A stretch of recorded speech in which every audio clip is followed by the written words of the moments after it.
First of all, welcome again to this incredible setting. I know we have a lot of students here. Someday you two will be probably standing or sitting at the council table and speaking with the Ninth Circuit. So yeah, we'll have to look forward to this spectacular. And of course, the turnout is wonderful, and people probably will continue to be filtering in. I'm Jeffrey Brand, I'm the Dean of the University of San Francisco School of Law, and I'm so pleased to welcome you to the 8th annual Jack Pemberton Lecture on Workplace Justice. This year we feature Fordham Law Professor Jennifer Gordon, who founded the Workplace Project. And her stunning resume, and I do not use that phrase lightly, will be articulated by others in a proper introduction. But Professor Gordon, please know that we are truly honored to have you with us today. And you know, these events don't just happen, so before I go any further, I want to thank the folks in our events office, led by Anita Harris and Danielle, and I'm sure others are here also. Thank you. So much work goes into this.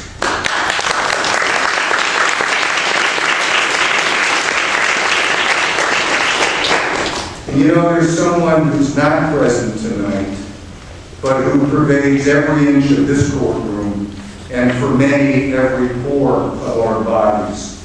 And that's Jack Pemberton, who left the planet just 2 years ago after a tumultuous 9 decades in which he was a warrior for civil liberties, a tireless fighter for justice, a brilliant and pioneering educator, an invaluable colleague, a loving father, a grandfather, husband, and loyal friend.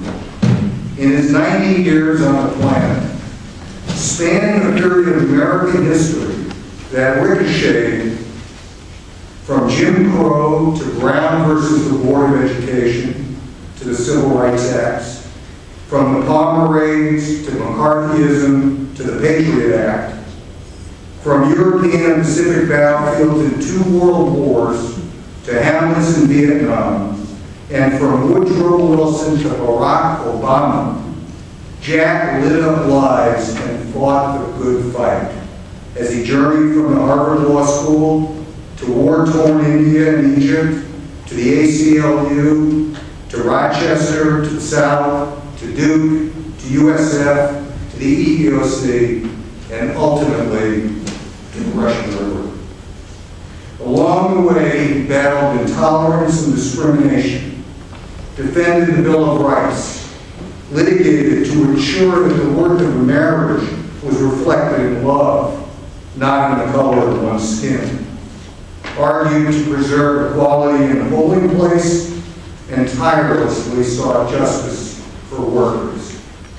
And also along the way, his love embraced a wife of 36 years, 5 children, 4 grandchildren, and 9 great-grandchildren, and countless friends and colleagues. Jack lived, loved, litigated, battled, inspired, taught, and mentored. Tonight we pay tribute to this giant of a man who in fact was so gentle and humble that he would have been the last to claim the monikers that we yearly pin on him and his inspirational life. I knew Jack because of my own work in labor law as an administrative law judge with the Agricultural Labor Relations Board and as a plaintiff's Title VII lawyer. I was also lucky enough to move into Jack's office after his retirement. His dusty volumes of the complete hearings that led to the passage of the Civil Rights Act gracing my bookshelves and serving as a reminder of Jack's work as I went about my own. I would be remiss if I did not note the impact that Jack Pemberton had on the University of San Francisco School of Law. Jack taught us that training lawyers with a passion for creating a more humane and just world is the true measure of the work of a law school, a charge that he led with skill in the classroom and with compassion and courage his entire life. For me, his mission remains our guiding principle, including for this lecture series that proudly bears his name. But I bet you, if Jack had to choose between accolades and getting on with the lecture, he would have put his money on dispensing with the former and bringing on the latter, for the simple reason that the annual Pemberton lecture is a living manifestation of the continuing struggle for worker justice, which was the linchpin of Jack's professional life. Jack would have been reveling in so many things tonight. He would have particularly reveled in tonight's topic, given the frightening political climate in which tonight's lecture is offered. The interests of working people are under attack, not seen for decades, in states with names like Ohio, Wisconsin, Texas, Arizona, and Florida, to name just a few. Women's rights are being attacked in ways that seem unimaginable nearly 60 years after the court's decision in Griswold and the passage of the Civil Rights Acts of 1964. Jack would be rolling up his sleeves for the fight, and he would have viewed this series as an important arrow in his quiver. He would have reveled in the communities that tonight's events bring together: legal educators, practitioners, and organizers dedicated to fair dealing in the workplace. Jack would have reveled in the fact that his work at the law school is being carried on by one of the strongest labor and immigration law faculties in the country, led by Professors Michelle Travis, Maria Ontiveros, Tristan Green, Bill King, and Bob Talbot, who all deserve our thanks for their vision and implementation of a robust labor curriculum that focuses on organized workers, individuals in the workforce, work-life balance, undocumented workers, and workers of color. You folks have no clue how much you influenced everybody in this room.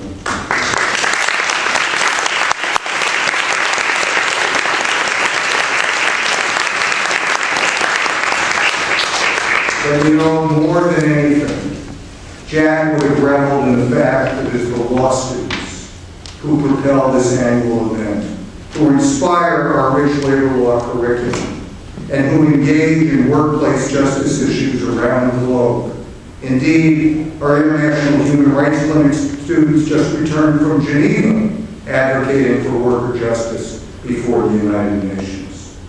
So I think it particularly fitting to offer a special word to our dear students in LELSA, the Labor and Employment Law Student Association, and the USF Law Review, the two student organizations who are proudly co-sponsoring this event. And students, know this: we thank you for your energy and commitment to workplace justice, and we thank you for putting a smile on Jack's face that he surely would have had if he could only be here tonight. And this final thought. Recently I had an experience that made me think of what courageous warrioring is all about. An experience that I believe speaks to the essence of Jack. I saw one man play in New York depicting the life of Thurgood Marshall, starring Lawrence Fishburne. The set consisted of an American flag probably 60 feet by 20 feet, and a simple council table and chairs replicating the Supreme Court itself. And out walked Fishburne as Marshall, resting on a cane at the end of his life, recounting the struggle for racial equality in America. One moment in the play struck me. Marshall was reminiscing about his mentor, the great Charles Hamilton Houston, the dean of the Howard Law School, the legal architect of Brown, and for my money, the greatest lawyer of the 20th century. I remember my first day at the law school, recalled Marshall. Old Charlie Houston walked into that classroom and said something I'll never forget. The law is a weapon. All you have to do is learn how to use it. And that's what old Charlie taught us to do. And that's what Jack understood so well. The law is a powerful weapon, critical to fighting the good fight and ensuring that society treats its citizens fairly and equitably. I remember a long time ago, well before many of you in the room were born, watching the news the day the young President Kennedy was gunned down in Dallas. At the end of a long day of broadcasting, the news anchor, NBC correspondent Senator Van Oker signed off with a comment that I'll never forget, and I think it's particularly apt tonight. He said, "If it is for the living to honor the dead, it is for the dead to inspire the living." Indeed, Jack, we honor you tonight, but more important, you inspire our work. So welcome to the 8th Annual Pemberton Lecture, and Professor Ontario.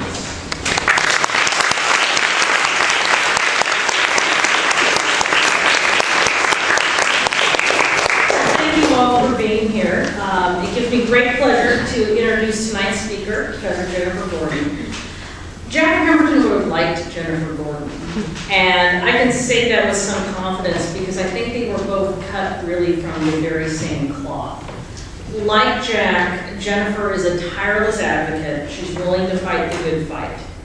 And like Jack, she really sees the big picture and then uses what is really a striking intellect to be able to find solutions that are at the same time both very innovative, yet also very practical and effective. And finally, like Jack, Jennifer is humble, witty, compassionate, and ethical at her core. I've been very lucky and fortunate to just sort of walk parallel paths with Jennifer in terms of the work that we do. But I first met her way back in 1998. I was invited to a workshop at MIT. It had been sponsored by a group I'd never heard of before, and it had a very lofty sounding name, the Task Force on Reconstructing America's Labor Market Institutions. And it sounds like a really pretty big task, doesn't it? Thinking about how our quickly changing society should structure the labor market to best serve the employer's needs to be competitive, but also to be concerned about employees' dignity and decent working conditions. And yet when I looked around the room, I realized that the group, which had been sponsored by the Rockefeller Foundation and the Ford Foundation, might actually have a shot at doing that. It was kind of scary. It was sort of a star chamber moment. Because it was the first time I'd ever felt like I was in the presence of those behind-the-scenes players from companies and unions and governments that actually sort of figure out and affect what happens in the real world in the big picture. And Jennifer was right there in the middle of it, in the intellectual center, debating the types of institutions which would both fit the contemporary economy and also take care of the workers that lay at its very heart. A year later, I read the list of MacArthur Genius Award winners like I do every year, and I was thrilled when I saw Jennifer's name because this was someone I knew and someone who I respected. And she earned her spot on the list, I think, because of the work that she had done in founding the groundbreaking project called the Workplace Project. Now that was an immigrant workers center which was really focused on empowering low-wage workers so that they themselves could fight their own battles to figure out how to do better in the suburban sweatshops of Long Island, New York. But I also saw the award as a recognition of someone who thinks big thoughts and then knows how to get them done. And since then, Jennifer has continued exactly that type of work, trying to find ways to affect the market and societal structures which have negatively impacted low-wage workers, especially immigrant workers. She has developed innovative theories about transnational labor citizenship and used these theories to help empower workers and unions around the globe. She's currently a law professor at the Fordham University School of Law, and tonight she will be presenting the 8th annual Jack Pemberton Lecture on Workplace Justice, titled Workplace Justice for Global Labor Migrants. Thank you, Jennifer.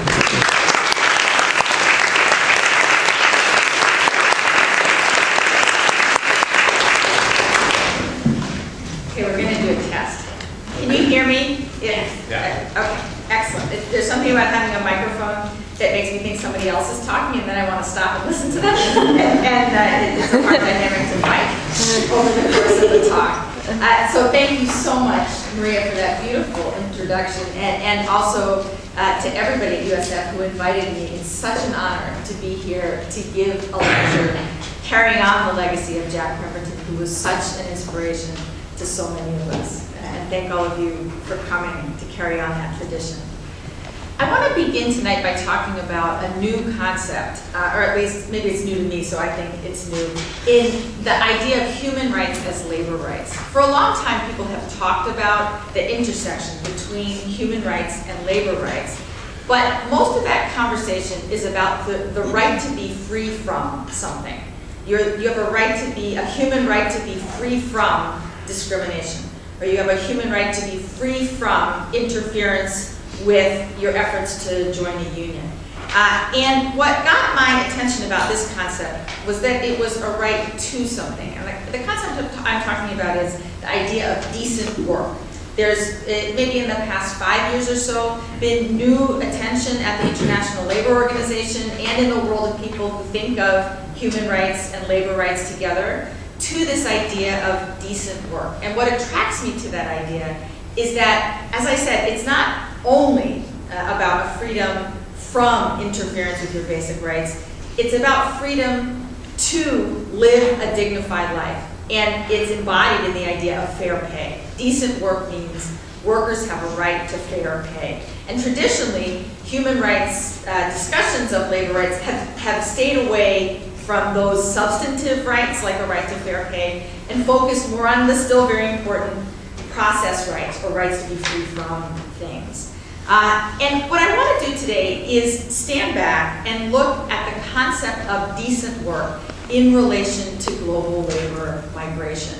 And to ask, what do we need? What structures and strategies, legal and other, should we be thinking about to get closer to that goal of decent work? It's certainly a goal that we have plenty of territory to cross before we reach. We live in a world that's characterized by massive inequality between nations. And that inequality is acted out in very high levels of movement from one country to another, from poorer countries to wealthier ones. 86 million people around the world now work in countries outside of their country of origin. And from the perspective of migrants who move, migrating is a way to pursue decent work. You move where you can get closer to a pay level that's going to let you and your family get what you want out of life. But it also, and indeed that's true, right? Migration can have substantial economic benefits, but it also comes with a risk of tremendous abuse. Many jobs that migrants do are plainly indecent by any definition. And then there's the question of the native workers in the labor markets that migrants are moving into. From that perspective, newcomers are often seen, or cast, or both, as a threat to decent work. The idea being that the more immigrants competing for jobs, the more competition, and the worse native working conditions will become. So here's the question.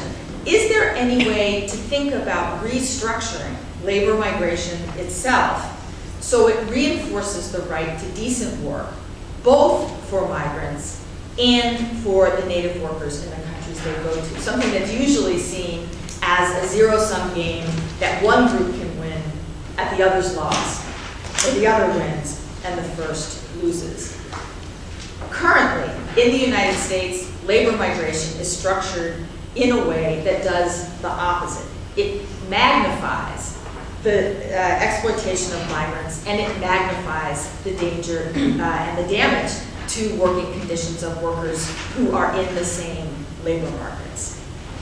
Now, the sad truth is that is true in most developed economies, in most economies in the global north. That labor migration, particularly low-wage labor migration, is structured in a way that does damage to the working conditions of the migrant and of native workers. But here we are in the United States, and to make the case clear, I want to talk about the United States. And the United States, I think few would debate, increasingly fills its low-wage labor needs through immigrants. The smaller part of this, and a part I think some people have no idea exists, is guest work programs. I think that there's a pretty popular perception that we just don't have any, that we had a bracero program, World War II through the mid-1960s, but that guest workers are a thing of the past. And that's not so. We have about 200,000 to 300,000 people coming in every year as guest workers to do, on the low wage end, seasonal agricultural work and other seasonal work. The technical labels are the H-2A program for agricultural work and the H-2B program for other seasonal work. And I will tell you, although I won't go into great depth, that the H-2B program is being stretched far beyond the definitions of seasonal work, right? It was originally conceived, people who are going to work in hotels in the summer or in ski resorts in the winter. And now it's widely used in hotels year-round, in the construction industry, and other visas that are neither H-2A nor H-2B are also being pulled into the guest work world. Now, on paper, guest workers, and again, let's go back to the core, the H-2As and the H-2Bs, they actually have more rights than U.S. workers. They have a right, whether they work the full time that they're brought into the U.S. for or not, to be paid for 3/4 of the period that they're brought in for. They have a right to have their transportation paid for, under some circumstances their housing, and they have a pay rate that's higher than the minimum wage. An employer has to show, in the case of agricultural workers, that it is offering what's called the adverse effect wage rate, which is a higher rate than the minimum wage in order to be allowed to recruit guest workers, and it has to pay them at that rate. So on paper, we have a system that looks, if not ideal, then at least a little close to decent work. The problem, as it so often is reality. The paper looks good, and reality not so much. In reality, these workplace rights are undone by immigration law in the workplace, because the structure of all low-wage guest work visas in the United States, and I believe everywhere around the world, ties the worker to a single employer. An employer sponsors the worker gets the visa for that job, and if the worker is fired, the worker's right to remain in the United States terminates that day. The worker has to go home. So any worker who comes forward to report that she is being exploited on the job, or that she's not getting the 3/4 pay guarantee, or that her housing is 19 people in a single room with vermin and terrible conditions, if she's fired for that complaint, as she often is, she immediately has to return home, or else she becomes undocumented at that moment that she has no job. And workers are well aware of this, and also well aware that those programs, that your best chance of returning on one is if you're requested by an employer. And so there is a frankly not too secret blacklist of workers who've complained who then don't get requested again. And so all these rights are a beautiful document, and in reality, anybody who defends them, who stands up for them, is not going to be coming back in that program. Undocumented immigrants are really the bulk of our low-wage labor force. There are now 11.2 million undocumented workers, undocumented immigrants in the United States. 8 million of them are in the labor force. That's 5% of the U.S. labor force is undocumented, which is really a massive number. It's not an accident, it's not a mistake, it's a strategy for filling low-wage labor jobs. And so guest workers, a small but important part, undocumented workers, really the bulk of who we're talking about if we're talking about the lowest wage mobile workers inside the United States. Now, undocumented workers also have rights. They have rights statutorily, they have rights that the courts have upheld. They have the right to minimum wage and overtime under the Fair Labor Standards Act. They have the right to a safe and healthy workplace under the Occupational Safety and Health Act. In most states, they have a right to workers' comp. In most circuits, they have a right to the protections of anti-discrimination law. There's one big legal exception, which is what happened after the Supreme Court in 2002 in a case called Hoffman Plastics, ruled that where undocumented workers are fired for their union support, even explicitly fired, as in a letter saying, I fire you today because you support Union X, they have no right to back pay or reinstatement under the National Labor Relations Act. So that's a glaring exception. But setting that glaring exception aside for a moment, the other major workplace rights are, on paper, rights of undocumented workers as well. But like with temporary workers, those rights are undone by immigration law in the workplace. Workers fear that as soon as they come forward to complain or file a complaint or a lawsuit or join an organization that's going to defend their rights, that they'll be fired and reported to ICE. ICE is the modern successor to what we used to call the INS. It's the part of immigration authorities that arrests and deports people from within the United States.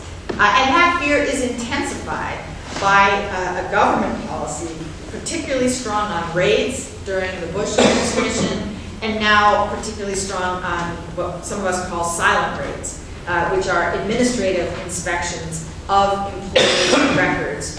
And the result of that, they're called silent raids because employers are informed of who does not have documents that comply with the law, and employers almost invariably then fire those people. And so workers lose their jobs nonetheless.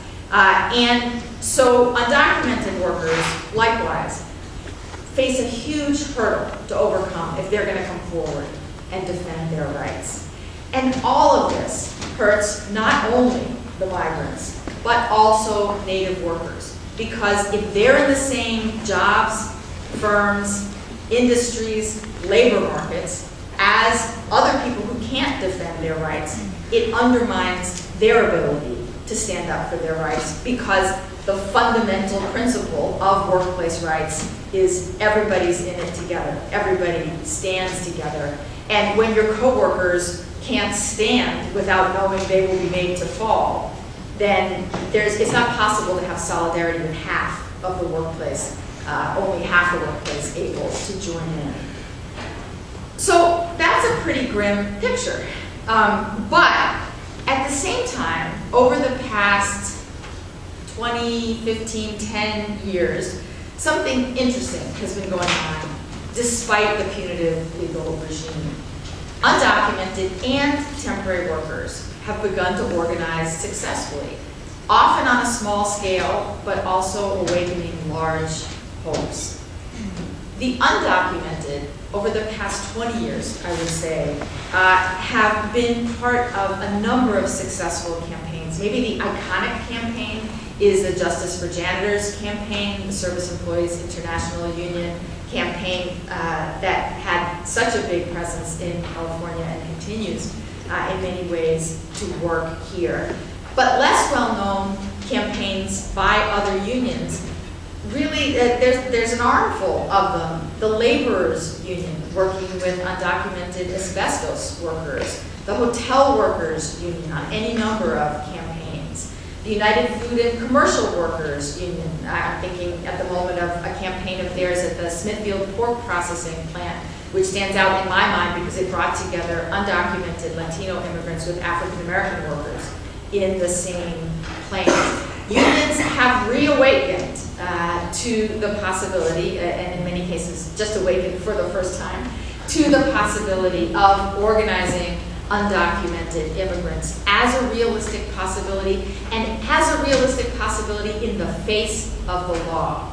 It's not a realistic possibility because there's some law that says everybody who is undocumented will be protected by the National Labor Relations Act. There is a law that says everybody who is undocumented will not be protected by the National Labor Relations Act. But in the face of that legal hurdle, unions are still organizing undocumented workers. It's never easy, But what's remarkable is that it's happening.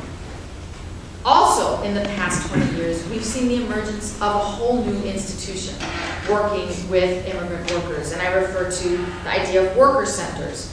The workplace project that Maria referred to that I founded 20 years ago now, in 1992, at that time was, I think, maybe the 5th or 6th worker center in the country. There are now over 200 worker centers all around the United States. And worker centers are community-based organizations, often, most often in the immigrant community, although there are a few largely African-American worker centers. And they have a holistic perspective on what you need to do to defend workplace rights. And they vary greatly, but at the core is the idea of the need to build memberships of immigrant workers to give people the tools they need to fight for their rights, whether those are legal tools, organizing tools, advocacy tools, and to carry out campaigns driven by the membership on any number of fronts, including legislative campaigns. And worker centers have been particularly successful in policy change. And what's remarkable about that is so many of their members can't vote. And despite that, for example, Domestic Workers United in New York State a year and a half ago passed the Domestic Workers Bill of Rights, succeeded in getting it passed through the New York State legislature, lobbying with domestic workers who often were unable to vote, and for the first time getting an array of rights for domestic workers that had never been seen in the country before, but that we hope will be seen very soon in California, where a similar bill is before the state legislature. And worker centers are often rooted in a particular ethnic community, although some of them cross communities, and some of them are industry-based. So there are worker centers specifically among taxi drivers, restaurant workers, garment workers, day laborers, in fact a whole network of them, of worker centers of day laborers around the country organized in the National Day Labor Organizing Network, and a whole network of domestic worker centers organized in the National Domestic Workers Association, also around the country. And all of that is new in the past 20 years. And then what's really exciting to me, and I think many others, is to see joint campaigns that worker centers, religious organizations, unions, students are coming together, and lawyers, I should say, here we are coming together to tackle problems that people really thought were outside the range of labor organizing. And here, I'm thinking of the LA Clean Car Wash campaign, where in Los Angeles, just in the past 3 months, the first ever 3 contracts in the car wash industry were signed by this campaign that's been going on for a number of years, that was actually started by, or with the help of, a group of lawyers who were doing individual cases, employment-based cases, and realized they were seeing car wash workers over and over again, and began working with people across the labor movement and across community organizations to figure out a strategy for what never had been done before, a new organizing effort in that industry. So that is in the world of the undocumented, or really more accurately, in the range, among the range of workers who are recently arrived but documented, temporarily documented, undocumented, the people who have the most tenuous immigration status in workplaces. Now, what I think many people thought we would never see was organizing among guest workers. It had been tried. We've had guest workers in this country since World War I. And there have been sporadic efforts to organize guest workers, really none of them successful until the past 5 years. And one of the most remarkable of these successful efforts has been carried out by the Farm Labor Organizing Committee in North Carolina. And that's a farm workers union, same in size to the UFW. And they have organized a union of H-2A agricultural guest workers in North Carolina and have negotiated a contract that currently covers 5,000 workers in the industries there are largely tobacco and Christmas tree. Who knew? Christmas tree growing. And those workers, that has been going on for nearly 5 years. And those workers are represented by the Farm Labor Organizing Committee which has offices in North Carolina where they arrive and in Mexico where they leave from. And so those workers have access to organizing support, whether they're at home, in North Carolina, or in between. And that's really a remarkable model and a first-time achievement among guest workers. And then even more recently, we've seen the founding of the National Guest Workers Alliance. You may not know the organization, but you may have seen this summer news about a group of workers at a Hershey distribution plant who walked off the job, even though they were temporary workers. Parenthetically, they weren't on any of the visas I've mentioned. They were on J visas, which are supposed to be for cultural exchange and summer work study, offering fabulous opportunities for op-ed writers like me to point out that the kind of culture we seem to be exchanging is not one that the State Department, which runs the program, really should be that proud of. But in any case, the National Guest Worker Alliance has supported that group of workers, and before that, a group of workers at the Signal shipbuilding industry in Louisiana. Signal workers were welders, most of them brought in from India, who were held in abysmal conditions, and they literally had to effectuate a rescue. But then the workers organized a committee, walked to Washington, held a hunger strike, and were successful in getting both visas for themselves and their families and a tremendous amount of attention to the abuses of guest workers.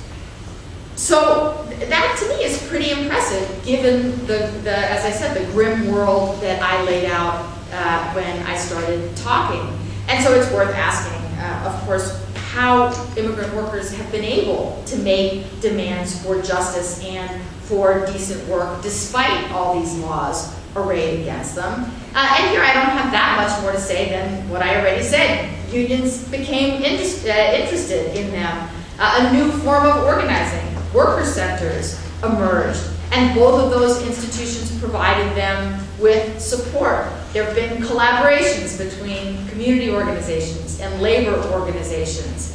And there have also been, and I haven't had a chance to talk about this yet, a huge increase in the interest of government officials in strategic workplace enforcement, not immigration enforcement, but in thinking through how effectively to enforce wage and hour laws and health and safety laws in industries that are dominated by immigrants, where traditional enforcement strategies have often failed. And the most interesting of those efforts also take place in collaboration with worker centers and with unions, and seek to enforce workplace rights in a way that engages with immigrants rather than frightens them, threatens them, and puts them in peril. And I don't want to undervalue or undermention that in talking about what has made it possible for immigrant workers to come forward. So I think the next question is, if we want even more of this, what do we have to do? And therefore, to answer that question, again, I think also it is fairly straightforward. The first thing we need is legalization for the workers who are currently undocumented in the United States. Unless workers have legal immigration status, they will never be on equal standing in their ability to stand up for their rights. Despite the fact, and I should have listed this as the last but most important factor in what's made this possible, despite the fact of their tremendous courage, right? What really made all that possible? What made all that possible was the courage of the workers and their willingness to walk forward in the face of what looked at the beginning invariably like quite a certain negative outcome, personally as well as for the organizing struggle. So we need legalization. We need to take immigration law out of the workplace. It has no point there. It's fine to prosecute employers for their abuse of immigrant workers, but enforcing immigration law against immigrants in the workplace does nothing but undermine their ability to stand up for their rights and thus everybody else's ability as well. The focus instead should be on enforcing workers' rights in a strategic way for all workers in low-wage workplaces, immigrant and non-immigrant alike. And then, of course, we need legal changes that would make it possible for any worker to realistically join a union without retaliation and fear, and that goes for immigrants and other workers as well. So ironically, this is the easy part, right? What we should do to make more of what I just talked about possible. It's easy in the sense that many advocates, I think, would agree, workers advocates and immigrant advocates would agree with what I just said. The much harder question is the question about the future. What do we do if we legalize everybody who's here, undocumented? What do we do about all the people who still want to come? And that's the hard part because it divides immigrant and labor advocates. The debate about what's called future flow, meaning people who are yet to come, is one of the most painful and divisive within the labor movement and among immigrant rights advocates. Because of the fear so many people have that any program that would let in more people who will do low-wage work is going to undermine working conditions for the people who are already here. And you can see that split, although there's been a public statement between Change to Win and one union federation and the AFL-CIO, another union federation, that they both agree about this. The longer standing truth is that the AFL-CIO has a policy that believes there should be no new temporary worker program and very limited admissions for immigrant workers. And Change to Win has had the position in the past that there should be, and that we should think about how to structure a temporary worker program because workers are going to continue to come. And if we don't have a decent program, we're just going to get more undocumented immigration. And so the question underlying that is one that I thought a lot and had a lot of painful conversations about. That is, how can we structure labor immigration itself through immigration law, right? What is the structure of a labor immigration program so that the system we create supports decent work both for the people who come through that program and the people who will work with them in the workplaces where they are when they arrive. Now, one response to that is essentially open borders. If you have full mobility and fully equal rights, the argument goes, then there won't be any detriment to workers coming in. And the common response to that is, in addition to the common response to that is that there is no way to have an open borders regime between countries with a wage differential, like for a non-random example, the United States and Mexico is currently at 6 to 1. The wage you can earn, obviously this is a vast overgeneralization, but basically a 6 to 1 ratio of wages you can earn in the United States versus Mexico. And furthermore, that there are no models anywhere. What would make you think that this would work? Because there are no models anywhere that look anything like that. So this part of the talk is subtitled How I Came to Stop Going to Mexico and Start Going to London for my research. I think, like many immigrant advocates, I've been doing this now for I think 26 years, and I have never been interested in the EU. I thought the European Union, people would say, well, that's open migration between countries, and I would say, yeah, that's open migration between rich white countries, and that doesn't have anything to teach us here. And then I realized that when the European Union in 2004 and 2007 underwent a major enlargement and took in countries like Latvia, Poland, Lithuania, Romania, Bulgaria, it had to, I was thinking, have approached the US-Mexico wage differential. And lo and behold, I'm doing a little research, it turns out that at the time of enlargement, the wage differential between the highest earning and lowest earning EU country was 1 to 16. So all of a sudden, I got a lot more interested in the European Union. The questions that I wanted to ask about that were, first of all, is that really a free movement, equal rights regime? Is it really open borders for workers? And if it is, I know that most people's question about that is, if it is, what have economists found about wages and working conditions? And I will tell you what the answer to that is. But my question was, if it is, how are the lowest wage workers who migrate faring? Like, is that system really doing good by them? And so what I did was I started looking at the United Kingdom, the UK, because it, almost alone among EU countries, in 2004, when the first wave of enlargement took place, allowed all workers from all EU countries immediate access to its labor market. Most other EU countries took advantage of a provision that allowed them over 7 years to bring people in more and more. I mean, it's worth noting that we've now passed for all EU countries that stage. So all EU countries have to have open access for all other EU countries.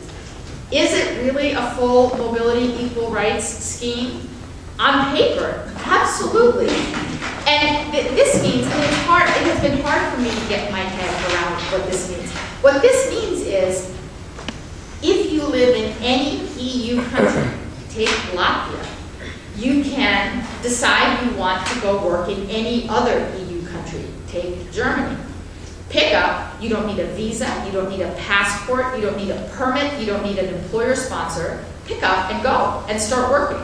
That's literally what it means. It means that to the extent that there are now Polish doctors who have their own practices in Poland during the week, and then who fly into the UK on the weekend to pick up weekend shifts that UK doctors don't want to do, and then fly back. Flights are very cheap.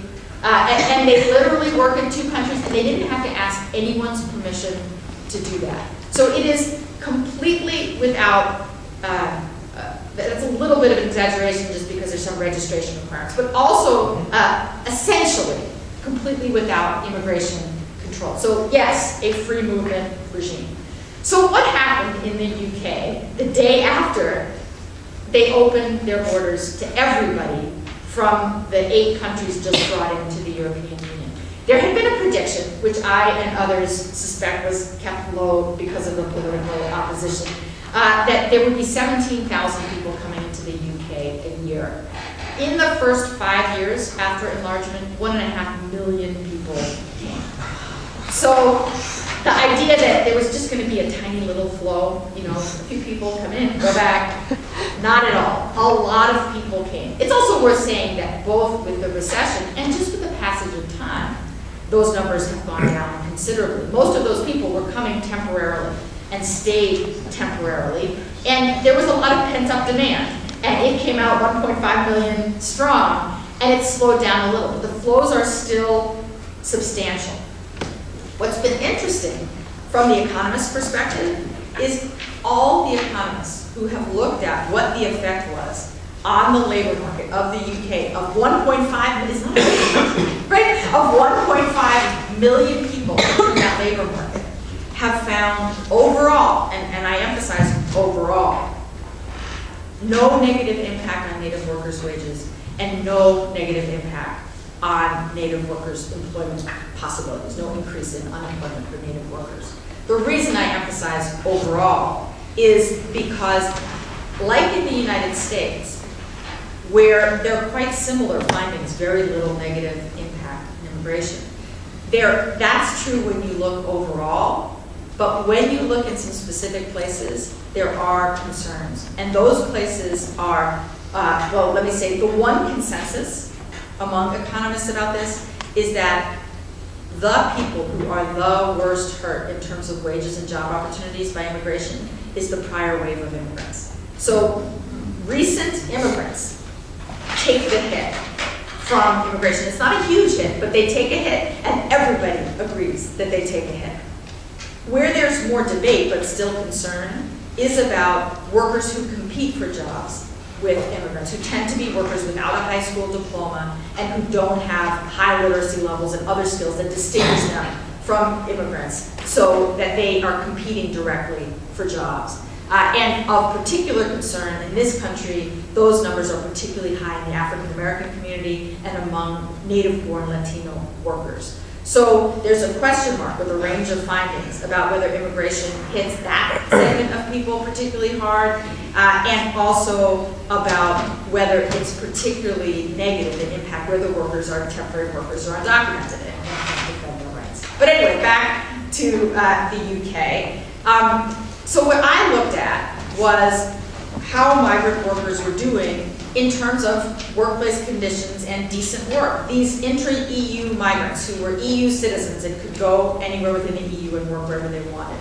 And what I saw, and these, obviously I was looking at a lot of other people's studies and doing interviews. I'm not an economist and I wasn't doing the studies, but what I saw and what people said to me was that the high-skilled English-speaking immigrants in this context were doing very well. That they could take advantage of what mobility offered them, that they were able to move up, they were able to get licenses to enter professional industries, and they could do things like the Polish doctors and move back and forth in response to opportunities in the labor market.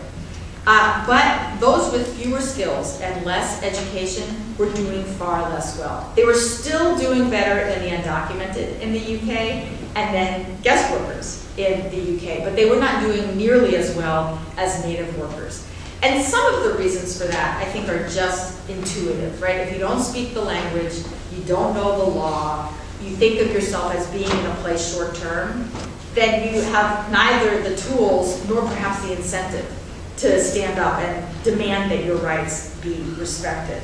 And also, those workers were having little success in organizing. Or maybe it's better said, the entities that were trying to organize them were having little success in organizing them. And in thinking about why, I had a couple of thoughts. And one is something that I think we need to think more in the United States, which is about the role of labor recruiters. As soon as you have a legalized system, as with the UK and European labor migration, labor recruiters move in and replicate many of the restrictions of immigration laws. So they confiscate people's travel documents. They blacklist. If you complain, they won't place you in another job. They place people in remote areas doing fish processing, or canning, or agricultural processing, for a lot of food jobs. And then the agency is the worker's only source of the next job. And so workers at the agency puts considerable pressure on them not to complain. They end up working very long hours for very low wages. They aren't often able to take advantage of the mobility that they're supposed to have. And fully half of the workers who came in after the 2004 enlargement were agency workers, were placed through recruitment agencies. So the UK has actually done some really creative thinking about how to regulate recruitment agencies. If we get more open labor migration policies in the United States, coming soon to a neighborhood near you, the United States, other than people who work on H-2A and H-2B guest workers who do think about recruitment a lot, we don't think about recruitment because our major inflow of low-wage immigrants is undocumented. And so legal recruitment agencies, although underground ones operate, it's much harder to regulate them, and they're much less pervasive. So that's just looking into the future. But also, in the UK, there was much less institutional support for those migrants. Unions were more ambivalent about organizing them. There were no worker centers, although they're starting to think about the worker center model. And government agencies still had not fully grasped the principle that I think here the Department of Labor really gets, which is if you don't have a firewall between workplace enforcement and immigration enforcement, then you have no workplace enforcement. So government agencies enforcing workplace laws were also simultaneously enforcing immigration laws, causing the sort of problems that you can imagine when that takes place. So interestingly, despite near ideal legal conditions in the UK, looking there, I found nowhere near the amount of energy, excitement, and success in organizing migrant workers than as opposed to what I just described that we've had in the United States. And that got me thinking about what we need beyond mobility and rights. If what we want is to create a labor migration scheme that is actively promoting of decent work. And that brings me back to this idea that Maria mentioned that I've been working on for a while, something called transnational labor citizenship. Everybody gets one big fantasy in their lifetime. This is mine. But bear with me. The idea is that under transnational labor citizenship, there would be, let's call it the transnational labor visa. And the